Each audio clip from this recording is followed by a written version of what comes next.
Salam İbrahim müəllim. Əleyhissalam bəy, xoş gəlmisiniz. Xoş gördük. İbrahim müəllim, bu nə divardı belə?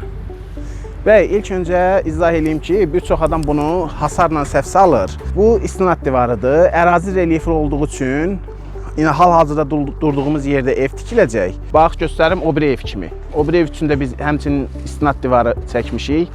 Yəni, hər hansı bir seismik hadisə olanda və ya çox yağış olanda, normadan artıq yağış olanda torpaq qatının çökməsi, uçmasının qarşısını almaq üçün çəkilən istinad divarıdır. Altında 60-ın 40-a kəmər gedir. Yanında kolonlardır 40-ın 40-a, üstündə də 20-nin 40-a kəmərdir.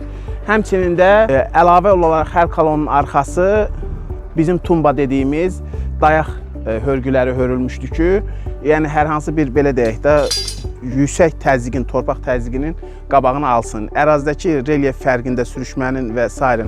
qarşısını almaq üçün tikilmiş istinad divarıdır. Bir çox adam bunu hasarla, zabor dediyimiz hasarla səhv salırlar, amma bu istinad divarıdır, qoruyucu divardır. Qaraqoyunlu inşaat. İşinizi peşəkarlara həvalə edin. Ev təmiri və sıfırdan tikintisi ilə bağlı qeyd edilən nömrələrlə əlaqə